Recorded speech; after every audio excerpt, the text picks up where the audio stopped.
దేవుని ఆరాధించడానికి ఆయా స్థలాల నుండి చేరువచ్చిన పరిశుద్ధులు ప్రియులైన ప్రతి వారికి ప్రభువైన యేసుక్రీస్తు నామములో వందనాలు సమర్పిస్తున్నాను. పరలోకం అనే ఈ విషయాన్ని గురించి మనం ఆలోచన చేస్తున్నాం. పరలోకం ఈ భూలోకం వంటిది కాదు. భూలోకం పరలోకం వంటిది కాదు. ఈ భూలోకానికి పరలోకానికి ఈ భూమి మీద కనిపించేటువంటి వస్తువులను చూపిస్తూ పరమందున దేవుడు పరలోకం యొక్క వైభవం ఎలాగుంటుందో చెప్పాడు. పరలోకం ఎలాగుంటుందో మనం చూసాం. పరలోకంలో ఎవరెవరు ఉంటారో చూసాం, ఎవరు ఉండరో కూడా చూసాం. పరలోకం ఎవరంటే వాళ్ళని రానిచ్చేటువంటి లోకం కాదని. ఎవరు పడితే వాళ్ళు అడుగు పెట్టే స్థలం కూడా కాదది. ఈ భూమి మీద ఎవరు ప్రవేశించకూడని రహస్య స్థావరాలున్నా దొంగతనంగా ప్రవేశించే అవకాశం ఉంటుంది. ఒక దేశం యొక్క రహస్య స్థావరాల్ని ఇంకొక దేశం కనిపెట్టి చొరబడుతున్నారు. ఒక ఇంట్లో ఉండేటువంటి ఆస్తిని మరొకరు దొంగిలించేటువంటి పరిస్థితులు ఉన్నాయి భూమి మీద. కానీ పరలోకం అలా ఎవరిని అలౌ చేయదు. ఎట్టి పరిస్థితుల్లో కూడా అందులో ప్రవేశించడానికి అవకాశం ఉండదు. అలాంటి లోకం అది. ఒక్కసారి అందులో కాలు పెడితే ఇంకెన్నటికీ మరణం ఉండదు, ఎన్నడూ ఏడ్పు ఉండదు, ఎన్నడూ దుఃఖం ఉండదు, ఎన్నడూ బాధ ఉండదు. ఆనందమే ఆనందం. ఈ ఆనందం అంటే పర్మనెంట్. ఈ ఆనందాన్ని అనుభవించబోయేటువంటి పరలోకంలో ఉండబోతానికి భూమి మీద మనుషులు సిద్ధపడాల్సినటువంటి అవసరం ఉంది. పరలోకం యొక్క వైభవం ఎరిగినటువంటి మనుషులు, పరలోకం ఎలాగుంటుందో తెలుసుకున్నటువంటి మనుషులు, పరలోకానికి వెళ్ళటానికి ప్రభువైన యేసు ఆయన ముందుగా చెప్పాడు. ప్రభువైన యేసు భూలోకానికి వచ్చి ఆయన చెప్పినటువంటి సందేశము, నేను వెళ్ళిపోతున్నా, నేను వెళ్ళి ఏం చేస్తున్నానంటే మీ కొరకు స్థలం సిద్ధపరుస్తున్నా. ప్రభువైన యేసు భూమి మీదకి వచ్చాడు. వచ్చి ఆయన ఏ కార్యక్రమాలు చేయాలో అవి చేసి దేవుని సంకల్పాన్ని నెరవేర్చి ఈ భూలోకాన్ని విడిచిపెట్టి పరలోకానికి వెళ్ళిపోయాడు. చనిపోయి సమాధి చేయబడి 3వ దినాన లేపబడి పరలోకానికి వెళ్ళిపోయాడు. ఎలా వెళ్ళిపోయాడు అంటే, నేను వెళ్ళి మీకు స్థలం సిద్ధపరుస్తున్నా, నేనుండే స్థలంలో మీరు కూడా ఉండాలి. నేనుండే స్థలంలో మీరు కూడా ఉండాలంటే నేను ఎలా ఉన్నానో మీరు కూడా అలాగే ఉండాలి. నేను ఎలా ఉంటానో మీరు కూడా అలాగుంటే అక్కడికి రావటానికి అవకాశం ఉంటుంది. కానీ నేను ఉండేటట్టు కాకుండా అపవాది ఉండేటట్లుగా మీరుంటే అపవాది ఏ స్థలంలోకి వెళ్ళబోతున్నాడో మీరు కూడా అదే స్థలంలోకి వెళ్ళబోతారు. నేను ఎక్కడికి వెళ్తున్నానో అక్కడికి మీకు దారి చూపిస్తున్నాను. నేను ఈ దారిలో వస్తే పరలోకం వస్తారు. నేను వెళ్ళే మార్గంలో కాకుండా మరొక మార్గంలో మీరు వెళితే అపవాది వాని దూతలు ఉంటారు, అక్కడ పరలోకంలో ఉండరు. కాబట్టి అక్కడికి వెళ్ళిపోతారు మీరు. అందువల్ల ప్రభువైన యేసు భూమి మీదకి వచ్చినప్పుడు ఆయన చేసిన సంగతి ఏంటంటే, యోహాను సువార్త 8వ అధ్యాయం 46వ వచనంలో, నా యందు పాపం ఉన్నదని మీలో ఎవడు స్థాపించును?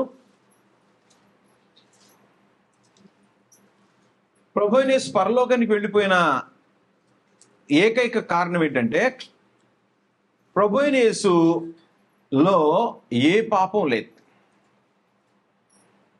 కాబట్టి పరలోకం వెళ్ళాలంటే పాపం ఉన్న మనిషి పాపం లేకుండా చూసుకోవాలి, పాపాన్ని కడుక్కోవాలి. ప్రభువైన యేసు కడుక్కోవాల్సిన అవసరం లేదు. పాపాన్ని కడుక్కున్నటువంటి వాళ్ళు భూమి మీద పాపం చేయకుండా ఉండటానికి పోరాటం చేసి చనిపోవాలి. చనిపోకుండా పరలోకం వెళ్ళటం అసాధ్యం. ప్రభువైన యేసు వచ్చే వరకు కూడా ప్రభు అయిన యేసు వస్తే మార్చబడే సంగతి వేరే.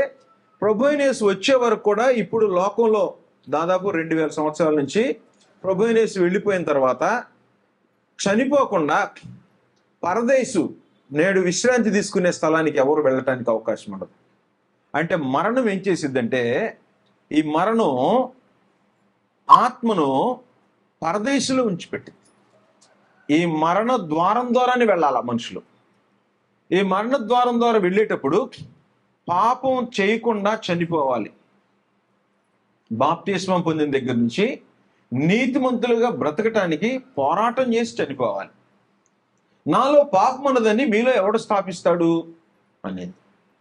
అదే రీతిలో పౌలు ఏం చెప్తున్నాడంటే, నేను క్రీస్తుని పోలి నడుచుకొనిచున్నాను, మీరు నన్ను పోలి నడుచుకోండి. నా కొరకు జీవకిరీటం ఉంచబడింది అని మనం చెప్పే ఆ స్థాయిలో జీవనశైలి ఉండాలి. అలా కాకపోతే అలాంటి వారి కోసమే క్రీస్తు ప్రభు స్థలం సిద్ధపరుస్తున్నాడు. అప్పుడప్పుడు షికారుగా వచ్చి, అప్పుడప్పుడు కాసేపు కూర్చొని, అప్పుడప్పుడు ప్రార్థన చేసి, అప్పుడప్పుడు బైబిల్ చదివి, అప్పుడప్పుడు కనిపిస్తూ, అప్పుడప్పుడు ఏదో కాసేపు కూర్చొని వెళ్ళే వాళ్ళ కోసం పరలోకం సిద్ధపరచబట్టలా. జీవితకాలం అంతా బ్రతికేవారు పాపం చేయకుండా బ్రతకటానికి పోరాటం చేసి చనిపోయే వాళ్ళ కోసం స్థలం సిద్ధపరుస్తున్నాడు. అందువల్ల యోహాను సువార్త 14వ అధ్యాయము 2వ వచనంలో ప్రభువైన యేసు ఇలా చెప్తున్నాడు, నా తండ్రి ఇంట అనేక నివాసాలు కలవు, లేని ఎడల మీతో చెప్పుదును. నా తండ్రి ఇంట ఎన్ని నివాసాలు? అనేకము. అనేకం అంటే సంఖ్య తెలియదు, ఎంతమంది వచ్చినా ఉంది. అనేక నివాసాలు గలవు, గ్యారంటీ. దానికి నేనే ఉదాహరణ. నేను వెళ్ళిపోతున్నా, అపోస్తులు కనిపించి చెప్పాడు, నేను వెళ్ళిపోతున్నా, నేను పరలోకం వెళ్ళిపోతున్నాను. నేను ఎక్కడి నుంచి వచ్చానో అక్కడికి వెళ్ళిపోతున్నా, నా తండ్రి వద్దకు వెళ్ళిపోతున్నాను నేను.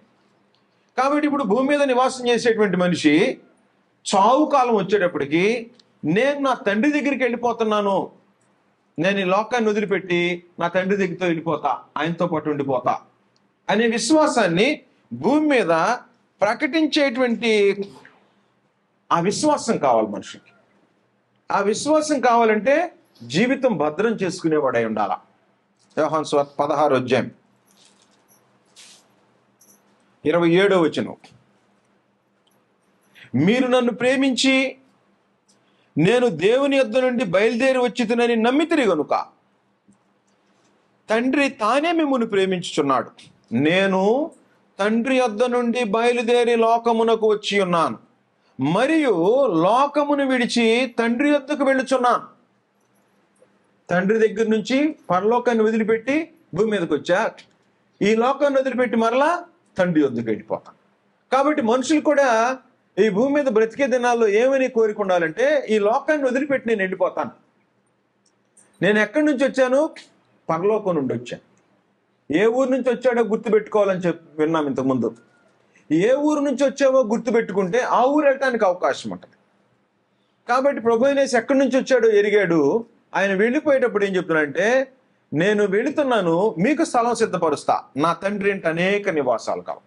లేకపోతే మీకు చెప్తాను నేను 3వ వచనంలో 14:3లో, నేను వెళ్ళి మీకు స్థలము సిద్ధపరిచిన ఎడల నేనుండు స్థలంలో మీరును ఉండులాగున మరలా వచ్చి నా యొద్దకు మిమ్మల్ని తీసుకొని పోదును.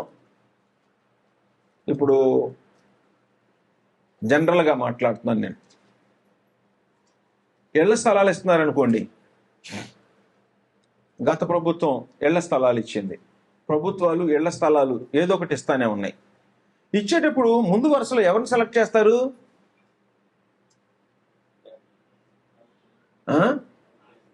వాళ్ళకు బాగా ఇష్టమైన వాళ్ళకి సెలెక్ట్ చేస్తారు, అంతే కదా.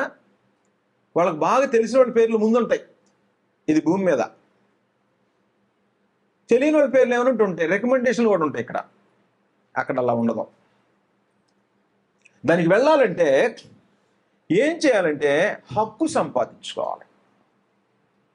భూమి మీద ఉన్నప్పుడు హక్కు సంపాదించుకోవాలి. హక్కు అంటే ఏంటి? ఉదాహరణకి రిటన్ టెస్ట్ రాసాం, ఉద్యోగం కోసం రిటన్ టెస్ట్ రాసాం. ఉద్యోగం కోసం రిటన్ టెస్ట్ రాయాలంటే క్వాలిఫికేషన్ ఉండాలి. క్వాలిఫికేషన్ లేకుండా రిటన్ టెస్ట్ రాస్తానంటే కుదరదు. క్వాలిఫై అయి ఉండాలి, బాప్తిస్మం పొందినవాడై ఉండాలి.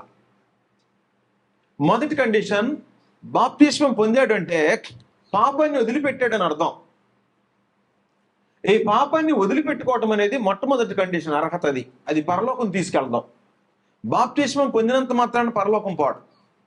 బాప్తిస్మం అనేది ఎలిజిబిలిటీ.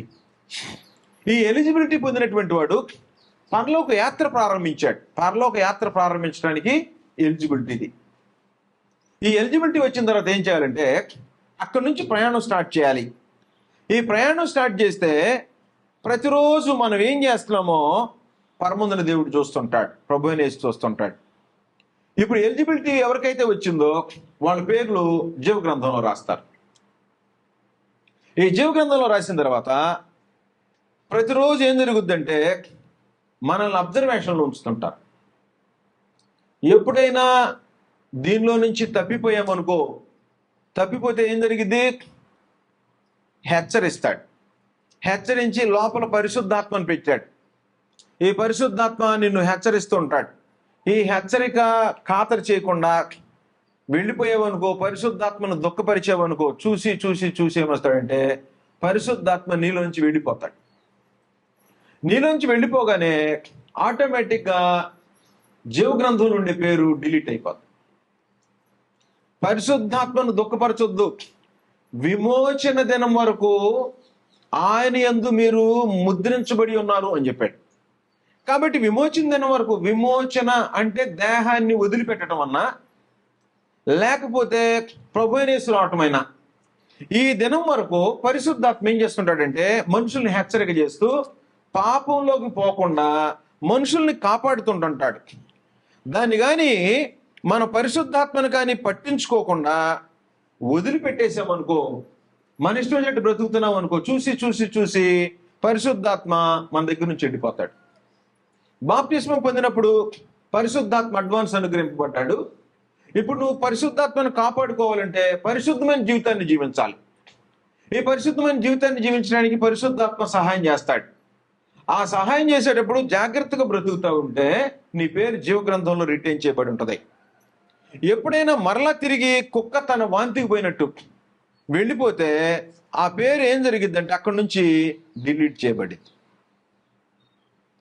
కాబట్టి డిలీట్ కాకుండా భూమి మీద బ్రతికే దినాల్లో పోరాటం చేసి బ్రతకటానికి ఆలోచన చేసుకోవాలి.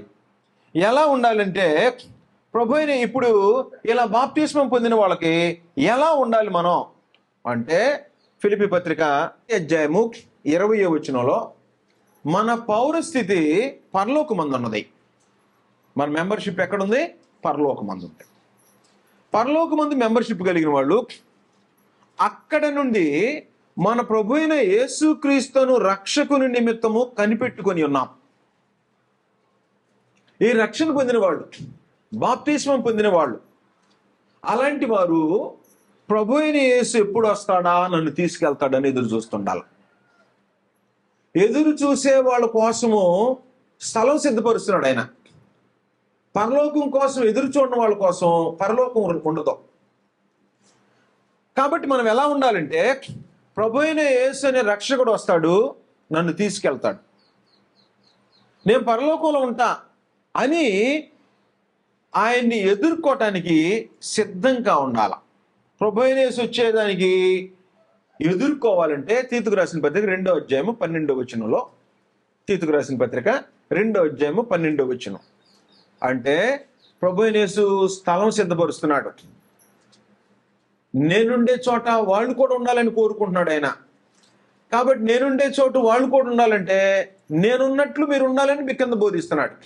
అలాంటి వాళ్ళ కోసం స్థలం సిద్ధపరిస్తే తీతు పత్రిక 2వ అధ్యాయం 12వ వచనంలో మనము భక్తిహీనతను ఇహలోక సంబంధమైన దురాశలను విసర్జించి, ప్రభు అయిన యేసు ఎవరి కోసం ఇళ్ళు సిద్ధం చేస్తానంటే, నా తండ్రి ఇంటి అనేక నివాసాలు గలవు, లేని ఏళ్ళు మీతో చెప్పేవాడిని, నేనుండే స్థలంలో మీరులో ఉండలాగున మరలా వచ్చి మిమ్మల్ని తీసుకెళ్తా. మరలా వచ్చి మిమ్మల్ని తీసుకెళ్తానంటే ఎదురు చూడాలి. ఎలా ఎదురు చూడాలి? భక్తిహీనతను వదిలిపెట్టాలి. ఇహలోక సంబంధమైన దురాశలను వదిలిపెట్టాలి. శుభప్రదమైన నిరీక్షణ ఇది.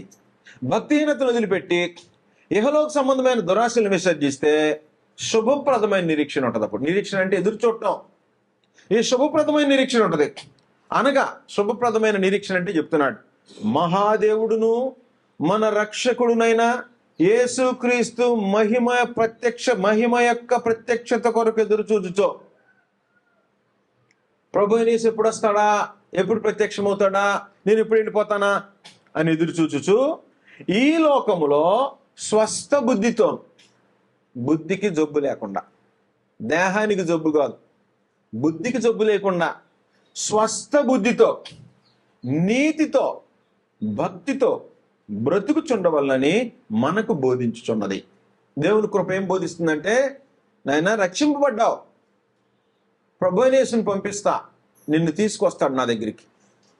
నువ్వేం చేయాలంటే భక్తిహీనతను వదిలిపెట్టు, ఇహలోక సంబంధమైన దురాశలను వదిలిపెట్టు, శుభప్రదమైన నిరీక్షణ, స్వస్థ బుద్ధితో, నీతితో, భక్తితో బ్రతుకుతుండని దేవుని కృప బోధిస్తుందట మనుషులకి. ఈ బాధ విన్న వాళ్ళు ఏం చేస్తుంటారంటే, మత్తయి సువార్త 25వ అధ్యాయము మనందరికి తెలిసినట్టు, బుద్ధి లేని కన్యకలు, బుద్ధి గల కన్యకలు, 25వ అధ్యాయం 10వ వచనంలో, వారు కొనబోచుండగా పెళ్లి కుమారుడు వచ్చెను. అప్పుడు సిద్ధపడి ఉన్నవారు అతనితో కూడా పెండ్లి విందుకు లోపలికి పోయారు. కొంతమంది కొనబోతున్నారట, నూనె అయిపోయింది. కొంతమంది నూనె సిద్ధం చేసుకొని ఉన్నారు. ఎవరైతే సిద్ధపడి ఉన్నారో వాళ్ళట ఏం చేశారు, సిద్ధపడి ఉన్నవారు అతనితో కూడా పెండ్లి విందుకు లోపలికి పోయిరి. సిద్ధపడని వాళ్ళు ఆగిపోయారు. తలుపేశాడట.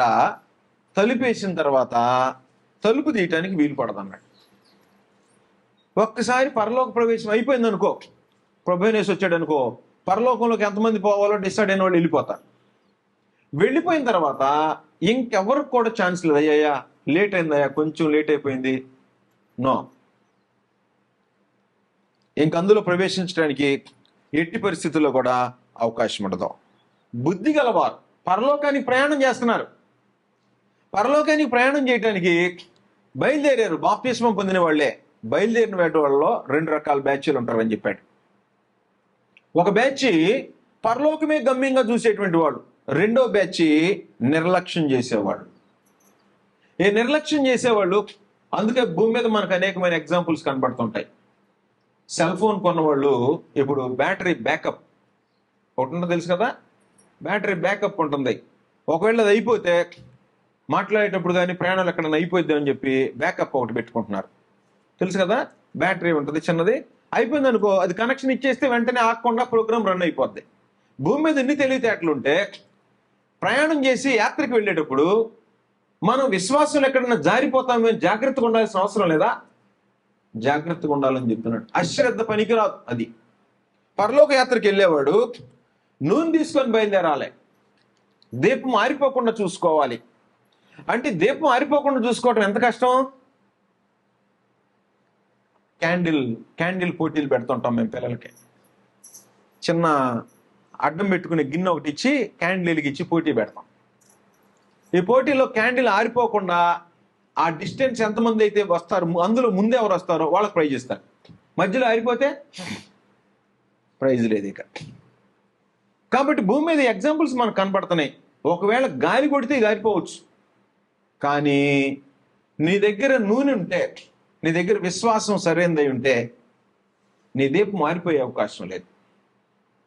ఆత్మను ఆర్పకుడి అన్నాడు. ఈ దీపం దేనికి సంబంధించింది? ఆత్మని ఎవరు దుఃఖ పెడతారో, నీలో ఉన్న పరిశుద్ధాత్మని ఎవరైతే దుఃఖ పెడతారో పరిశుద్ధాత్మ వెళ్ళిపోతాడు. వెళ్ళిపోగానే ప్రభు యేసు వచ్చాడు అనుకో, డోర్ లాక్ అయిపోతుంది. ఇక నువ్వు లోపలికే వెళ్ళటానికి అవకాశం ఉండదు. ఏంటయ్యా పరిస్థితి అంటేను, వాళ్ళట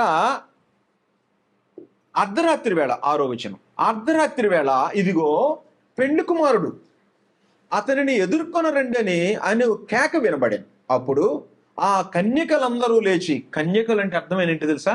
పవిత్రులు అని అర్థం. కన్యక పవిత్రురాళ్ళు అని అర్థం. అంటే క్రీస్తు ప్రభు రక్తం చేత కొనబడినటువంటి వాళ్ళు పవిత్రులే, కానీ సిద్ధపట్ల. పవిత్రుడివైనా సిద్ధపడి ఉండాలి. ఆ కన్యకల్లో బుద్ధి లేని కన్యకలు, బుద్ధి గల కన్యకలు. అర్ధరాత్రి సౌండ్ వచ్చిందట. ఆ కన్యకలందరూ లేచి తమ దివిటీలను చక్కపరిచిరి గాని బుద్ధి లేని ఆ కన్యకలు, మా దివిటీలు ఆరిపోవచ్చున్నవి గనుక మీ నూనెలో కొంచెం మా కీడని బుద్ధి గలవారిని అడిగారు. అందుకు బుద్ధి గల కన్య, మాకును మీకును ఇది చాలదేమో, మీరు అమ్మవారి వద్దకు పోయి కొనుక్కోండి అని చెప్పాను. వారు కొనబోచుండగా పెండ్లి కుమారుడు వచ్చాను. అప్పుడు సిద్ధపడి ఉన్నవారు అతనితో కూడా పెండ్లి విందుకు లోపలికి పోయిరి. అంతటా తలుపు వేయబడెను. తరువాత తక్కిన కన్యకలు వచ్చి, అయ్యా అయ్యా అయ్యా అయ్యా, ఏం లేదు, అయ్యా అయ్యా మాకు తలుపు తీయమని అడుగుగా అతడు, మిమ్మును ఎరుగనని మీతో నిశ్చయముగా చెప్పుచున్నానండి. తెలీదా ప్రభునేస్కి? ఎలా ఎరగడు? నేను వెళ్ళి మీకు స్థలం సిద్ధపరుస్తున్నా, మీరు సిద్ధపడండి. పరలోకం సిద్ధపరచబడుతుంది ఎవరికంటే పరలోకం కోసం సిద్ధపడే వాళ్ళకే. పరలోకం వెళ్ళాలనే కోరికతో సిద్ధపడుతుంటారే వాళ్ళకే పరలోకం, వారికే పరలోకం. సిద్ధపాటు లేని వాళ్ళకి పరలోకం ఉండదు, పరలోకంలో ప్రవేశించే అవకాశం ఉండదు. తలుపు వేయబడిందట. కన్యకలు అయ్యా అయ్యా తలుపు తీ అన్నారు. భూమి మీద మాత్రమే కృప ఉంటుంది. నీ కృప ఎక్కడ ఉంటుందంటే భూమి మీద మాత్రమే కృప ఉంటుంది. ప్రభువైన యేసు వచ్చే వరకే ఉంటుంది కృప. ప్రభువైన యేసు ప్రత్యక్షమయ్యాడా కృప అనే చోటికి తావులేదు ఇక. ఈ కృప నిన్నేం చేస్తుందో తెలుసా? భక్తితో బ్రతుకు, నీతిగా బ్రతుకు, దుర్నీతి ఎందు ఉండొద్దు, ఇహలోక మాలిన్యాన్ని వదిలిపెట్టు అని కృప నీకు బోధిస్తా ఉంది. ఈ కృప ఎంతకాలం వెంటాడిద్ది? నువ్వు భూమి మీద బ్రతుకున్నంత కాలం. లేదంటే ప్రభువైన యేసు ప్రత్యక్షమయ్యే వరకే ఉంటుంది. ప్రభువైన యేసు ప్రత్యక్షమయ్యాడా ఆ క్షణము క్లోజ్ అయిపోతుంది. ఇక కృప ఉండదు. ఎవరికి ఉంటుంది? సిద్ధపడిన వాళ్ళకి, మెలకువగా ఉన్న వాళ్ళకి. మెలకువగా ఉండటమంటే నిద్రపోకుండా ఉండమనా కాదు, పాపంలో జీవించకుండా పరలోకం వైపు చూస్తూ ఏం చేస్తుంటారంటే అలాంటి వాళ్ళు ఎలాంటి వాళ్ళు అంటే ప్రకటన గ్రంథం 22:14 జీవవృక్షమునకు హక్కు గలవారై, జీవవృక్షమునకు హక్కు గలవారై గుమ్మముల గుండా ఆ పట్టణములోనికి ప్రవేశించున్నట్లు తమ వస్త్రములు ఉతుకుకొని వారు ధన్యులు. తమ వస్త్రాలు ఉతుక్కొని తెలుపు చేసుకొని ఏం చేస్తున్నారు తెలుసు? వాళ్ళు గొర్రె పిల్ల వెంట వెళ్ళిపోతా ఉన్నారు. సిద్ధపడినటువంటి వాళ్ళే ఉన్నారు. గొర్రె పిల్ల ఎటుపోతుందో అటే వెళ్తున్నారట. యుద్ధానికి సిద్ధపడి ఉన్నారు వాళ్ళు. ఆ యుద్ధానికి సిద్ధపడి గొర్రె పిల్లని వెంబడిస్తూ వెళ్ళిపోతా ఉన్నారట. ఆ గొర్రె పిల్లకు ప్రకటన గ్రంథం 17వ అధ్యాయం, ప్రకటన గ్రంథం 17వ అధ్యాయం 14 వీరు గొర్రె పిల్లతో యుద్ధము చేతురు గాని గొర్రె పిల్ల ప్రభువులకు ప్రభువును రాజులకు రాజు అయినందునను. నంబర్ 1. నంబర్ 2, తనతో కూడా ఉండిన వారు పిలువబడిన వారై. పిలువబడిన వారంటే సువార్త వలన పిలువబడిన వారు. ఏ సువార్త వలన పిలువబడిన వారు? మారు మనసు పొందిన వారు. మారు మనసు పొంది ఏర్పాట్లోకి వచ్చేసారు. బాప్తిస్మం పొంది ఏర్పరచబడిన గుంపులోకి వచ్చారు. పిలువబడిన వారై, ఏర్పరచబడిన వారై ఏర్పాట్లోకి వచ్చారు. 3, నమ్మకమైన వారై ఉన్నందున. నమ్మకమైన వారే అంటారు. నమ్మకమైన వారంటే ఏం చేస్తుంటారంటే యేసుక్రీస్తుతో పాటు పోరాటం చేసేవాళ్ళే ఉంటారు. యేసుక్రీస్తుతో పాటు ఏం చేస్తుంటాడు? పాపం మీద పోరాటం చేస్తున్నటువంటి వాళ్ళే ఉంటారు. ఈ దినదినము పాపం మీద పోరాటం చేసేటువంటి వాళ్ళు, ఉండబోయే దానికోసం ఎదురు చూస్తుండేటువంటి వాళ్ళు. ఆ ఉండబోయే దానికోసం ఎదురు చూడాలని అలాంటి వాళ్ళు భూమి మీద ఏం చేస్తుంటారంటేను సత్క్రియలు చేస్తుంటారు. ఎఫెసీ పత్రిక 2వ అధ్యాయము 10వ మనం ఎలా ఉంటే పరలోకం వెళ్తామో, ప్రభువైన యేసు ఎవరి కోసం సిద్ధపరుస్తున్నాడో అంటే ఇలాంటి జనం కోసం. ఎఫెసీ 2:10 మరియు వాటి యందు మనము నడుచుకొనవలనని, మరియు వాటి యందు మనము నడుచుకొనవలనని ముందుగా సిద్ధపరిచిన సత్క్రియలు చేయుటకై ఏం చేశాడట? ముందుగా సిద్ధపరిచాడట. ఏమని? మనం చేయాలని ముందుగా సిద్ధపరిచిన సత్క్రియలు చేయుటకై మనము క్రీస్తు యేసునందు సృష్టింపబడిన వారమై ఆయన చేసిన పని అయి ఉన్నాం. అంటే క్రీస్తులోనికి బాప్తిస్మం పొందిన వారు ఏం చేయాలంటేను సత్క్రియలు చేయాలి. సత్క్రియలే చేయాలి, దుష్క్రియలు చేయకూడదు. దుష్క్రియలు చేయటం మానేసేయాలి, సత్క్రియలు మాత్రమే చేయాలి. ప్రభువు యేసు ఎప్పుడన్నా దుష్క్రియ చేశాడా? లేదు. కాబట్టి ఆయన యందు విశ్వాసం ఉంచేవారు, ఆయన శరీరములో నూతనంగా సృష్టింపబడిన వాళ్ళు సత్క్రియలు చేయటానికి ఉద్దేశించిన వాడు. అంటే బాప్తిస్మం పొందినవాడు దుష్క్రియలు చేయటానికి మనసు రాదు, ఇక సత్క్రియలే చేస్తాడు. సత్క్రియలు ఓపికగా చేస్తుంటాడు. సత్క్రియలు ఇంకెలా చేయాలి? ఓపికగా చేయాలట. గలతీ పత్రిక 6:9. గలతీలకు రాసిన పత్రిక 6:9 సత్క్రియలనట శ్రద్ధగా చేసేటువంటి వాళ్ళే. మనము మేలు చేయుట యందు విసుగక యుందుము, మనము అలయక మేలు చేసితిమేమి తగిన కాలమందు పంటిపోతుము. కాబట్టి మనం ఏం చేస్తుండాలి? మేలు చేయుట యందు విసుగక యుందుము. మేలు చేసే దాంట్లో ఏముండకూడదు? విసుగ. మనము అలయక మేలు చేసితిమేమి తగిన కాలమందు పంటిపోతాం. భూమి మీద ఇలా జీవించామనుకో, నీకు హక్కు దానమా పరలోకం? దానం అయితే అందరికి ఇచ్చేవాడు దేవుడు కదా. ఇది దానం చేయడానికి కూడా వీల్లేంది, దానం చేయొచ్చు. అందుకని ఏం చేశాడంటే ప్రభు అయిన యేసుని మన కొరకు దానం చేశాడు. ఆయన నీకోసం పరలోకం నుండి ఆయన పంపించాడు, నువ్వు హక్కు సంపాదించుకోవాలని. అంతేగాని నాకుండే ఉద్యోగం నా కుమారుడికి వచ్చి దానం చేస్తే సంపాదించుకోవాలి. దానికోసం ఏం చేశాడు? ప్రభు అయిన యేసుని భూమి మీద పంపించి వధించి ఆయన రక్తంతో విమోచించి ఇలా బ్రతకాలనైనా అని చెప్పాడు. కాబట్టి నువ్వేం చేయాలి? క్రీస్తు యేసు వలన దానంగా పరలోకం అనుగ్రహింపబడింది. అది సత్క్రియం చేసేటువంటి వాళ్ళకే, ఎవరికంటే వాళ్ళకి కాదు. ఎవరిని పెడితే వాళ్ళని దానిలో పరలోకం రానివ్వదు. ఇంతకుముందే చూసాం. ఎవరంటే వాళ్ళని పరలోకం రానిచ్చేటువంటి ఇది కాదు.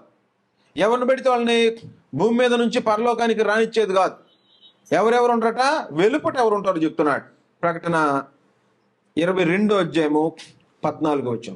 జీవవృక్షమునకు హక్కు గలవారై గుమ్మముల గుండా ఆ పట్టణములోనికి ప్రవేశించున్నట్లు తమ వస్త్రములను ఉదుకుకొనువారు ధన్యులు. కుక్కలును, మాంత్రికులను, వ్యభిచారులను, నరహంతకులను, విగ్రహారాధికులను, అబద్ధమును ప్రేమించి జరిగించు ప్రతివాడును వెలుపటి నుందురు. వ్యాపారం చేసేవాళ్ళు, భూమి మీద వ్యాపారం చేసేవాళ్ళు బాగా వర్తిల్లుతున్నారు. కారణం ఏంటి? అందులో అబద్ధం ఉంటుంది. వస్తువు 100 రూపాయలు కొనుక్కొచ్చి 1000 రూపాయలకు అమ్ముతాడు. అతనికి అర్థమైపోతుంటది, 100కి తెచ్చి 1000 రూపాయలకు అమ్మితే అందులో ఎంత అబద్ధం ఉంది? రేట్లో ఉందా లేదా? ఉంది. మరి బిల్డింగ్ మీద బిల్డింగ్లు కోట్లు ఎలాగ వస్తున్నాయి? అబద్ధం. అలాంటి వాడు వెలుపలు ఉంటాడు. భూమి మీద ఒకవేళ అనుభవిస్తే ఐశ్వర్యం అనుభవించవచ్చేమో కానీ మహిమైశ్వర్యం అనుభవించడానికి అలాంటి వాడికి చేత కాదు. అందుకని ఏం చెప్పాడంటే, సంఘ పెద్ద ఎవరైనా అవ్వాలనుకుంటే ఆ సంఘ పెద్ద అయ్యేటువంటి వాడు ఒకవేళ వ్యాపారంగా చేస్తుంటే, వ్యాపారం చేసేటువంటి క్రైస్తవుడైనా, వ్యాపారం చేసేటువంటి సంఘ పెద్ద ఉన్నా, అలాంటి వాడిని ఏం చెప్పాడంటే దుర్వ్యాపారము విషయమై నేరము మోపబడిన వాడై ఉండాలి అన్నాడు. ఏముండకూడదట? దుర్వ్యాపారం విషయము నేరము మోపబడని వాడై ఉండాలి. వ్యాపారం చేస్తాడు అనుకో, పబ్లిక్ కొనుక్కొని వెళ్ళేటువంటి వాళ్ళు ఏమనకూడదు తెలుసా? ఇతను దుర్వ్యాపారం చేసేవాడు కాదు, వ్యాపారం చేస్తాడు, తగిన లాభం, కష్టానికి ప్రతిఫలం అనుభవిస్తాడు అనేటువంటి ఉద్దేశమే ఉండాలి. తీతు రాసిన పత్రిక 1వ అధ్యాయము 6వ వచనం. ఎవడైనను నిందారహితుడును ఏకపత్ని పురుషుడును దుర్వ్యాపారము విషయము నేరము మోపబడని వారై. నేను శ్రీకాకుళం వెళ్తే బ్రదర్ ఒక మాట చెప్పాడు. బిజినెస్ చేస్తున్నాడు ఆయన. బిజినెస్లో మోసం చేయను, కానీ టైం విషయంలో ఇద్దరికి ఒకేసారి అడిగితే ఒకేసారి ఇద్దరికి పంపించలేను, కాబట్టి ఒక 5-10 నిమిషాలు ఇబ్బంది అవుతుంది. ఈ విషయానికి మనస్సాక్షి బాధపడిపోతుంది బ్రదర్. అంటే మనస్సాక్షి అంత నిర్మలంగా ఉంది ఆయనకి. అంటే వ్యాపారస్తులందరికీ ఇలాంటి ఆలోచన ఉంటే దుర్వ్యాపారం చేస్తారా? చేయను. అంటే దుర్వ్యాపారం అంటే అందులో ఏముంటుంది? మోసం ఉంటుంది, అందులో అబద్ధం ఉంటుంది. అందువలన ఒకవేళ సంఘ పెద్ద అయ్యుండి వ్యాపారం చేసేవాడైతే పబ్లిక్లో ఎలా ఉండాలి తెలుసా? ఈ పట్టణంలో ఉండేటువంటి వ్యాపారస్తులందరిలో అతను స్టార్ లా కనపడాలి. ఇతను వ్యాపారం అంటే వ్యాపారమే, దుర్వ్యాపారం చేయడు, న్యాయమైన వ్యాపారం చేస్తాడు అనే ఆలోచన స్ప్రెడ్ అయిపోవాలి. అలాంటి వారు పరలోకంలో ప్రవేశిస్తారు. వ్యాపారం చేయొద్దని చెప్పలా, దుర్వ్యాపారం చేయదు. అందుకని వ్యాపారంలో ఏముంటుంది? దుర్మార్గం ఉంటుంది. కాబట్టి దుర్మార్గం చేయకుండా, దుర్వ్యాపారం చేయకుండా వ్యాపారం చేయండి, న్యాయంగా వ్యాపారం చేయండి. అందువల్ల అలాంటి వాళ్ళు పరలోకంలో ప్రవేశించనే ప్రవేశం. కుక్కలు అంటే ఎవరు? మామూలు కుక్కలు పరలోకం వెళ్తాయా? మరి కుక్కలు అంటాడేంటి? కుక్కలు ఫిలిప్పీయులకు రాసిన పత్రిక 3వ అధ్యాయము 2వ వచనంలో కుక్కలు అంటే మనుషుల్లో కుక్కలు లాంటి వాళ్ళు ఉంటారు అన్నాడు. కుక్కలు లాంటి వాళ్ళు అంటే కుక్క ఏం చేసిద్ది? తన వాంతికి మళ్ళిద్ది. ఫిలిప్పీ పత్రిక 3వ అధ్యాయము 2వ వచనంలో అక్కడ మాట్లాడుతూ పౌలు ఇలాంటి జనం ఉన్నారయ్యా, 3వ అధ్యాయం 2వ వచనం, కుక్కల విషయమై జాగ్రత్తగా ఉండు, దుష్టులైన పనివారి విషయమై జాగ్రత్తగా ఉండు. కుక్కల విషయమై జాగ్రత్త, దుష్టులైన పనివారి విషయమై జాగ్రత్త. కుక్క ఏం చేసింది? కుక్క ఏం చేస్తుంది తెలుసా? కుక్క స్వభావం బైబిల్లో రాయబడి ఉంది. కుక్కట తన వాంతికి మళ్ళిద్ది అన్నాడు. కుక్క ఏం చేసిద్ది? తన వాంతికి మళ్ళిద్ది.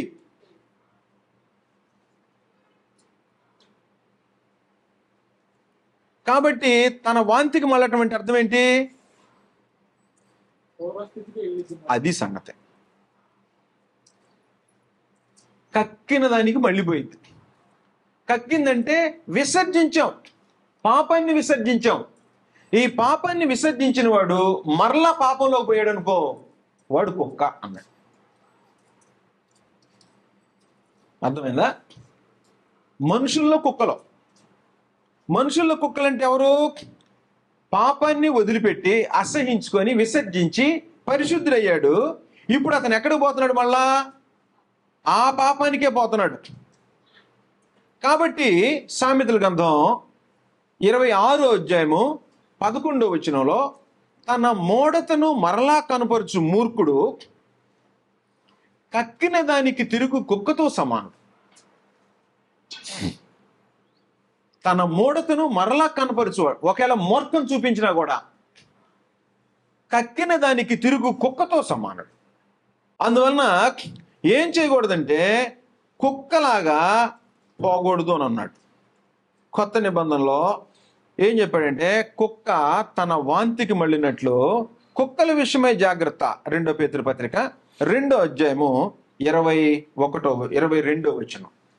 2 పేతురు 2వ అధ్యాయము 22వ వచనంలో కుక్క తన వాంతికి తిరిగినట్టు కడుగబడిన పంది బురదలో దొర్లుటకు మళ్ళినట్టు అను నిజమైన సామెత చొప్పున వీరికి సంభవించను.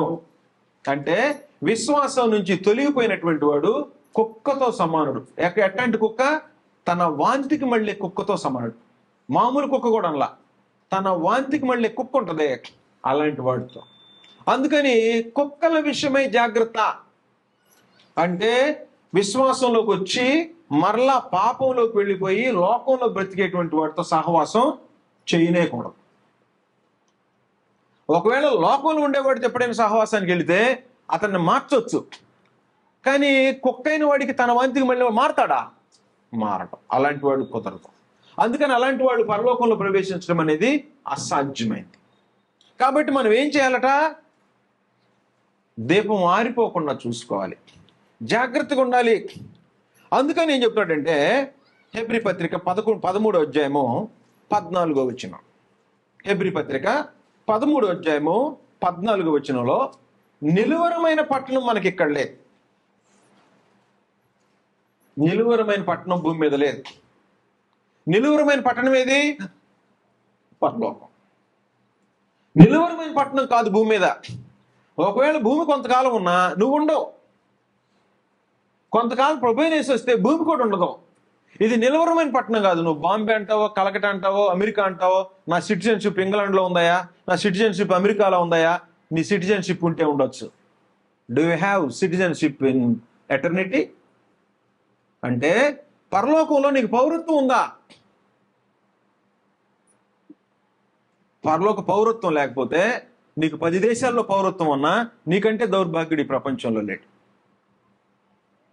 10 దేశాల్లో ఉంటే మంచిదే కాదనం, కానీ పరలోక పౌరత్వం లేకుండా ఈ పౌరత్వాలు ఎన్ని కలిగి ఉన్నా అంతకంటే దౌర్భాగ్యుడు ఈ ప్రపంచంలో ఉండడం. ఎందుకని? అపవాదికి వాని దూతలకు సిద్ధపరిచిన నిత్య నరకాగ్నికి ఈ లోకయాత్ర ముగిస్తే వెళ్ళిపోతాడు. దరిద్రుడైనా ఏ దేశంలో ఏమీ లేకపోయినా పరలోకంలో జీవగ్రంథంలో పేరు రాపించుకున్నాడు అనుకో, మన పౌరస్థితి ఎక్కడుందని చెప్పాం? ఫిలిప్పీ పత్రిక 3వ అధ్యాయం 20వ వచనంలో ఏం చెప్పాము? మన పౌరస్థితి పరలోకమందున్నది. అక్కడ నుండి ప్రభు అయిన యేసుక్రీస్తుని మన రక్షక నిమిత్తం కనిపెట్టుకొని ఉన్నాం. మన పరలోకం భూలోకానికంటే ఎలాంటిది? పోల్చడానికి కూడా పనికిరానటువంటి అలాంటి పౌరత్వం కొరకు ఎదురు చూసేటువంటి మనం కుక్కలాగా వాంతికి మళ్ళితే, బుద్ధి లేని కన్యకలాగా దివిటీలు ఆరిపోయేటట్టుగా ఆలోచన చేసుకుంటే నీ విశ్వాసపు యాత్ర చివరి దశలో ఉండేటువంటి వాళ్ళు మరి ముఖ్యంగా ఏం చేయాలంటే విశ్వాసాన్ని కాపాడుకొని మృతి పొందాలి. ఎందుకంటే ఇక బ్రతకపోయేది కొద్ది కాలం. 60 సంవత్సరాలు 70 సంవత్సరాల వయసు వచ్చి బ్రతుకుతున్నాడు అనుకో, మనకి మనిషి ఎప్పుడు చనిపోతాడో తెలియదు. అలాంటి వాడు ఏం చేయాలి? సిద్ధపడాలి. ఎవరైనా చనిపోవచ్చు. బాప్తిస్మం పొందిన ప్రతి మనిషి పరలోకం వెళ్ళటానికి సిద్ధపడాలి. ఎందుకంటే దేహం మనతో ఉండదు. ఎప్పుడు దేహం ఇక్కడ పోయి ప్రాణం పోయిందా దేహాన్ని వదిలిపెట్టాలి. నువ్వు దేహాన్ని వదిలిపెట్టావా పరలోకం అయిపోయి పరలోకానికి అంటే పరదేశికి వెళ్ళిపోయేటట్టుగా హక్కు సంపాదించుకోవాలి. ఈ హక్కును సంపాదించుకోవాలంటే ఇహలోక సంబంధమైన దురాశను వదిలిపెట్టాల. చచ్చిపోయేటప్పుడు కూడా మా అబ్బాయికి ఆస్తి కావాలయా, మా అబ్బాయి చిన్నోడికి ఆస్తి లేదు, మా చిన్నోడికి ఎక్కువ ఆస్తి లేదు, మా పెద్దోడికి ఇంకొంచెం సంపాదించుకుంటే బాగుండు, మా అమ్మాయికి ఆస్తి లేదు అని మంచం మీద ఉండి ఆలోచన చేస్తాడు అనుకో, వెళ్తాడా పరలోకం? వెళ్ళే అవకాశమే లేదు. అంటే తన దృష్టి ఎక్కడుంది? భూమి మీదే ఉంది. భక్తులు ఏం చెప్తున్నారు? హెబ్రీ పత్రిక చెప్పేటువంటి సంగతి ఏంటంటే హెబ్రీ నిలవరమైన పట్టణం మనకి ఇక్కడ లేదు, ఉండబో దానికోసం ఎదురు చూస్తున్నాం. యాకోబు పిల్లల్ని పిలిచి ఏం చెప్పాడు? యాకోబు తన అవసాన దశలో పిల్లల్ని పిలిచి ఏం చెప్పాడు? ఆదికాండం 49వ అధ్యాయం. ఆదికాండం 49వ అధ్యాయంలో మరణ గడి వచ్చిందట. మరణ గడికి సిద్ధపడిపోయాడు. 28 ఇవన్నీ ఇశ్రాయేలు 12 గోత్రంలో వారి తండ్రి వారిని దీవించుచు వారితో చెప్పినది ఇదే, ఎవరి దీవెన చొప్పున వారిని దీవించాను. తరువాత అతడు వారికి ఆజ్ఞాపించుచు ఇట్లా, నేను అరే అయిపోయిందిరా భూమి మీద నా యాత్ర, వెళ్ళిపోతున్నాను, నేను నా స్వజనుల దగ్గరకు చేర్చబడుతున్నా, జాగ్రత్తగా బ్రతకండి. ఎక్కడికి వెళ్తాడట? నా స్వజనులు ఎక్కడున్నారు? దేవుడు ఏర్పాటు చేసిన స్థలంలో ఉన్నారు. నేను ఎక్కడికి వెళ్ళిపోతున్నాను నేను అన్నాడు. దావీదు తన కుమారుని పిలిచాడు. దావీదు తన కుమారుని పిలిపించి 1 రాజుల గ్రంథం 2వ అధ్యాయంలో వెళ్ళిపోబోయేటప్పుడు సిద్ధపడినటువంటి వాళ్ళు పాత నిబంధన భక్తులు వారు ఏ దేశం నుండి వచ్చారో ఆ దేశాన్ని జ్ఞాపకంలో ఉంచుకున్నారట. మరి శ్రేష్టమైన దేశాన్ని కోరుతున్నారని హెబ్రీ పత్రిక 11 చెప్పాడు. మరి శ్రేష్టమైన దేశాన్ని కోరేటువంటి జనం వాళ్ళ విశ్వాసాన్ని కాపాడుకొని మృతి పొందారు. ఆ విశ్వాసంలో ఏం చెప్తున్నారు తెలుసా? ఐశ్వర్యం, భూమి మీద అలాంటి ఐశ్వర్యం ఏ తండ్రి ఇచ్చిండో దావీదు ఇచ్చినంత ఆస్తి. 1,72,000 కేజీలు బంగారం ఇచ్చాడు. 72,000 కేజీలు బంగారం ఇస్తే ఏమంటున్నారంటే, ఇది వేస్ట్ రా, ఇదేం పనికొచ్చేది కాదు. 2వ అధ్యాయము 1వ వచనం, 1 రాజులు 2వ అధ్యాయం 1వ వచనం. దావీదునకు మరణకాలము సమీపింపగా అతడు తన కుమారుడైన సొలొమోనుకి ఇలాగ ఆజ్ఞ ఇచ్చాను. బతిలాడి చెప్పట్లా, ఆజ్ఞ. లోకులందరూ పోవలసిన మార్గము నేను పోవచ్చున్నాను, కాబట్టి నీవు ధైర్యము తెచ్చుకొని నిబ్బరము కలిగి, నేను వెళ్ళిపోతాను, యాత్ర అయిపోతుంది, ధైర్యం తెచ్చుకో, నిబ్బరం కలుగు, నీ దేవుడైన యెహోవా అప్పగించిన దాన్ని కాపాడు. అది చెప్పేటువంటి ఆస్తులు కాపాడుకో అంటలా, నీ దేవుడైన యెహోవా నీకు ఇచ్చిన దాన్ని కాపాడు. ఎందుకంటే నిన్ను సింహాసనం ఎక్కించాడు దేవుడు. ఈ సింహాసనం ఎక్కించినప్పుడు న్యాయంగా బ్రతుకో, దేవునికి ఇష్టంగా బ్రతుకో, ఆయన మార్గములు అనుసరించి నడిచిన ఎడలా. కండిషన్ చెప్తున్నాడు, నువ్వు భూమి మీద బ్రతికేటప్పుడు నీ పని సఫలం అవ్వాలంటే, ఎవరైనా సరే భూమి మీద ఉండేవాళ్ళు ఏది సఫలం అవ్వాలన్నా ఆయన అప్పగించిన దాన్ని కాపాడి ఆయన మార్గములను అనుసరించి నడిచిన ఎడల, ఆయన మార్గాల్లో నడిచిస్తే నీవు ఏ పని పూనుకొనినను ఎక్కడ తిరిగినను అన్నిటిలో వివేకముగా నడుచుకుందువు. అది ఆయన మార్గాలను అనుసరిస్తే, ఆయన అప్పగించిన దాన్ని కాపాడితే వివేకంగా నడుస్తావు. అంటే పాపం చేయకుండా జీవిస్తావు. నేను వెళ్ళిపోతున్నాను నేను అన్నాడు. ప్రభువైన యేసు వెళ్ళిపోయేటప్పుడు ఏం చెప్పాడు? నాలో పాపం ఉందని మీలో ఎవడు స్థాపిస్తాడు? నేను వెళ్ళిపోతున్నాను, నా తండ్రి వద్దకు వెళ్ళిపోతున్నాను అన్నాడు. పౌలు ఏం చెప్పాడు?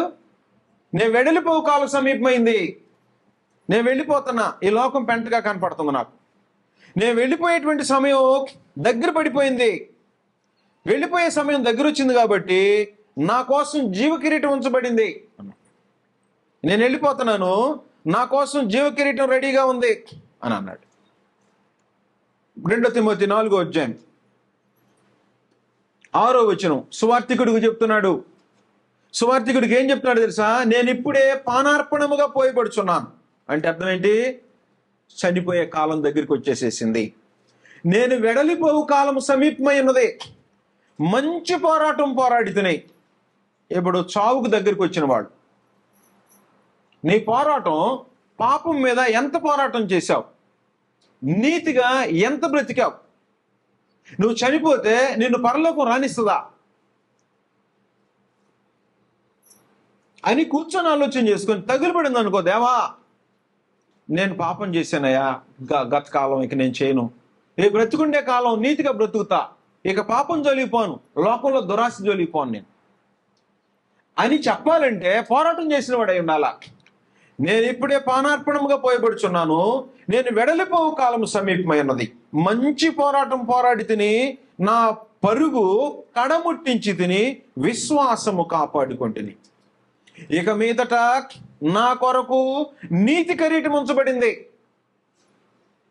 యాకోబు చెప్పాడు కదా, నా స్వజనుల దగ్గరికి వెళ్ళిపోతున్నా. దావీదు చెప్పాడు కదా, ప్రభువైన యేసు చెప్పాడు కదా. ప్రభువైన యేసు విశ్వాసాన్ని అనుసరించినటువంటి అపోస్తులందరూ, అందులో ప్రత్యేకంగా పౌలు ఏమంటున్నాడు? నా కోసం జీవ కిరీటం ఉంచబడింది. ఆ ధైర్యం ఉందా మనకు? అలాంటి ధైర్యంగా మరణాన్ని ఎదుర్కోవటం. మరణాన్ని ఎదుర్కొనేవాడు ప్రభువైన యేసుని ఎదుర్కోవటానికి సిద్ధంగా ఉంటాడు. ప్రభువైన యేసుని ఎదుర్కొనేవాడు మరణాన్ని ఎదుర్కొంటాడు. మరణాన్ని ఎదుర్కొనేవాడు పరలోకంలో ప్రవేశిస్తాడు. మరణానికి సిద్ధపడినటువంటి వాడు, మరణం అంటే భయపడేవాడు, మరణం వస్తుంటే వణికిపోతున్నాడు అనుకో, పరలోకం లేదు అతనికి. మరణానికి సిద్ధపడిపోవాలి. తన ఇంట్లో వారికి ఏం చెప్పాలంటే, నా విశ్వాసం చూడండి, నేను అలాగ బ్రతికానో, నేను వెళ్ళిపోతున్నా, మీరు కూడా నా అడుగు జాడల్లో నడవండి. నేను ఏ మార్గాన్ని నడిచానో ఆ మార్గంలో మీరు నడవండి, నా కోసం దుఃఖపడొద్దు, నేను వెళ్ళిపోతున్నా. పౌలు తిమోతికి చెప్తున్నాడు, నేను వెళ్ళిపోవు కాలం వచ్చేసిందయ్యా, ఇప్పుడే పానార్పణంగా పోయబడుతున్నాను, నేనేం చేసే మంచి పోరాటం పోరాడాను, నా పరుగు కడముట్టించా, విశ్వాసాన్ని కాపాడుకున్నాను నేను. ఇక మీదట నా కొరకు నీతి కిరీటం ఉంచబడింది, ఆ దినమందు ఏదైనా ముందు ప్రభు అయిన యేసు వస్తే పరలోక ప్రవేశం జరిగే రోజు నీతి గల న్యాయాధిపతి అని ప్రభు అది నాకు మాత్రమే కాకుండా తన ప్రత్యక్షతను అపేక్షించు వారికి అందరికి అనుగ్రహించను. కాబట్టి క్రీస్తు ప్రభు యొక్క ప్రత్యక్షతను అపేక్షించడం అంటే తీవ్రంగా ఎదురు చూడటం. అలాంటి వాళ్ళందరికీ పరలోకం ఉంటుంది. అలా లేని వాళ్ళకి పరలోకం ప్రవేశించడం అసాధ్యమైన కార్యక్రమం. కాబట్టి లోకంలో కొంతకాలం బ్రతికాము, చనిపోతామని అందరికీ తెలుసు. చనిపోబోయే ముందు పరలోకం రానివ్వటానికి కావలసినటువంటి అర్హతలో భూమి మీద సంపాదించడం ఒకే ఒక మ్యాటర్ ఏంటంటే పాపము నుండి విమోచింపబడి, పాపం చేయకుండా నీతిగా పోరాటం చేస్తూ సక్రియలు చేస్తూ ప్రభు అయిన యేసు కోసం ఎదురు చూస్తుండేటువంటి వాళ్ళు పరలోకం వెళ్తారు, పరలోకం అనుభవిస్తారు. అది హక్కు, వాళ్ళకి హక్కు కలిగి ఉంటావు. ఆ హక్కుని ఎవరు కాదనలేరు. ప్రభు అయిన యేసు కాదనలేడు, తండ్రి దేవుడు కాదనలేడు. నువ్వు హక్కు సంపాదించకుండా వాళ్ళు నీ మీద కృప చూపించడానికి కుదిరే కాలం కాదు ఇది. భూమి మీద ఉన్నప్పుడే కృపాకాలం అది. భూమి మీద యాత్ర ముగించిన ప్రభు అయిన యేసు ప్రత్యక్షమైన నీ కృప క్లోజ్ అయిపోద్ది. అయ్యా తలుపు తీయబడదు. కాబట్టి ప్రాణం ఉందా, నువ్వు ధన్యుడివే మార్చుకోవటానికి. ప్రాణం పోయిందా, ఆ రోజు డిసైడ్ చేయబడింది నీకు. కాబట్టి భూమి మీద ప్రాణం ఉన్నప్పుడు మనుషులు చూడాల్సింది ఎక్కడంటే పరలోకం వైపు. ఈ పరలోకం వైపు చూసేటువంటి వ్యక్తి ఈ యెహలోకాశలను ఆశించడం తప్పు కాదు, దురాశకి వెళ్ళకూడదు. రాత్రికి రాత్రి కోటేశ్వరుడు అయిపోవాలి, రాత్రికి రాత్రి సంపాదించుకోవాలి, రాత్రి ఎలాగైపోవాలి, ఎలా అనే ఆలోచనలో ఉండేటువంటి వాడికి పరలోకం రానివ్వదో. అలాంటి వాళ్ళు రానిది, అలాంటి వాళ్ళు ప్రవేశించడానికి అవకాశం ఉండదు. అది హక్కు కలిగిన వాళ్ళు నేరుగా వెళ్ళిపోతుంటారు. పాతాళం ఏం చేసిందో తెలుసా, ఇలాంటి హక్కు కలిగిన వారిని మింగాలంటే భయం వేసి నోరు మూసుకుంటారు. ఈరోజు చనిపోయాడు అనుకో, పాతాళం ఏం చేసిందంటే నోరు మూసుకొని అతన్ని దాటి పరదేశికి విశ్రాంతిలోకి ప్రవేశించేటట్టుగా తన ఏర్పాటు తను చేసుకుంటాడు. ఒకవేళ దానికోసం అంటే పరలోకం కోసం ఎదురు చూడకుండా భూమి మీద బుద్ధి లేని కన్యకల బాప్తిస్మం పొందినా సరే పరలోకం ఉండదు. బుద్ధి లేని కన్యకలాగా దివిటీలు ఆరిపోయేటట్టుగా ఆత్మను ఆర్పుకొని పరిశుద్ధాత్మను దుఃఖపరిచి నువ్వు చేసే దుష్క్రియల వలన పరిశుద్ధాత్మ వెళ్ళిపోతే ఆరిపోయిన దీపం అంటే పరలోకం ప్రవేశించడానికి అవకాశం ఉండదు. కాబట్టి భూమి మీద బ్రతికే దినాల్లో మనుషులు ఎదురు చూడాల్సింది దేనికంటేను ప్రభు అయిన యేసు వస్తాడని ఎదురు చూడాలి, పరలోకంలో ప్రవేశిస్తామని ప్రత్యక్ష కొరకు ఎదురు చూడాలి. అలాంటి వారి కోసం ప్రభు అయిన యేసు ఏం చేస్తాడంటే ఒక పట్టణాన్ని, దేవుడు పట్టణాన్ని సిద్ధపరిచాడు. ఆ పట్టణంలో మన కోసం నివాసాలని ప్రభు అయిన యేసు సిద్ధం చేస్తున్నాడు. కాబట్టి నీకు నివాసం ఉందా, నీకు ఒక ఇల్లు ఉందా, నీకోసం అక్కడ ఉండే ఫ్లాట్లో నీకు ఒక ఫ్లాట్ ఉందా, ఉందనే ధైర్యం ఉంటే ప్రాణం వదిలిపెడితే నీ ఫ్లాట్ కోసం నీకు అక్కడ హక్కు కలివాడివే దాన్ని ఆక్రమించుకుంటావు. ఒకవేళ అలా కాకపోతే నీకేముండదో తెలుసా, ప్రకటన గ్రంథం 21వ అధ్యాయం 25వ వచనం, అక్కడ రాత్రి లేనందున దాని గుమ్మములు పగటి వేళ ఏమాత్రం వేయబడవు, జనములు తమ మహిమను ఘనతను దానిలోనికి తీసుకుని వచ్చేదరు.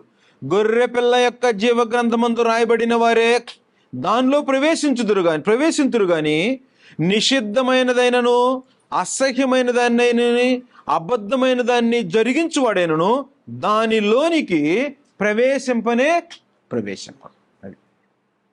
కాబట్టి ప్రతి ఆదివారం వచ్చేది ఎందుకంటే చనిపోతే పరలోకంలో ప్రవేశించడానికి. ఆ పరలోకంలో ప్రవేశించడానికి హక్కు సంపాదించుకోకుండా ఊరికే వచ్చి కాలక్షేపం చేసి వెళ్ళిపోవటం వల్ల దీనివల్ల వచ్చే ప్రయోజనం మనిషికి ఏమి ఆత్మ సంబంధమైన దీవెనే ఉండదు. అందువలన ఆ పరలోకంలో ప్రవేశించడానికి హక్కు కలిగిన వారే ఎవరికి వాళ్ళు తమ వస్త్రాలు ఉద్దుకొని పరలోకం వైపు నిరీక్షిస్తూ ఇహలోక సంబంధమైన దురాశలను విసర్జించి ప్రభు అయిన యేసుక్రీస్తు యొక్క ప్రత్యక్షత కొరకు నన్ను ఎప్పుడు తీసుకెళ్తాడని ఎదురు చూసేటువంటి వాళ్ళకు పరలోకం ఎదురు చూస్తుంది. పరలోకంలో నీకోసం ఇల్లు సిద్ధపరిచాడు ప్రభు అయిన యేసు, అలాంటి వారికి ఇల్లు సిద్ధంగా ఉంటుంది. నేను వెళ్ళిపో కాలం సమీపం అయిపోయింది, నా కొరకు నీతి కిరీటం ఉంచబడింది అనే రూపంలో మన మరణానికి వచ్చేటప్పటికి సిద్ధపడిపోవాల్సిన అవసరం ఉంది. అనుదినం ఈ ప్రాక్టీస్లు ఎవరైతే ఉంటారో అలాంటి వారికి పరలోకం వస్తుంది తప్ప ఇంకా ఏది కోరుకొని వచ్చినా కూడా పరలోకం అనేది అలాంటి వాళ్ళకి ప్రవేశం జరగనివ్వరు. అలాంటి ఆలోచన కలిగి చేరువచ్చిన ప్రతివారు యెహోవా సంబంధమైన దురాశలను విసర్జించి తమ వస్త్రాలు ఉదుక్కున్న వారే ప్రభువైన యేసు ఎప్పుడు ప్రత్యక్షమవుతాడని ఎదురు చూస్తూ సత్క్రియలు చేస్తూ పరలోకంలో ప్రవేశించడానికి హక్కు సంపాదించుకొని జీవవృక్ష ఫలాలు భుజించేటట్టుగా ఈ లోకయాత్ర ముగించుకునేదానికి సిద్ధపడాలని ప్రభువైన యేసుక్రీస్తు పేరిట మీ అందరికి వందనాలు సమర్పిస్తూ ముగిస్తాం.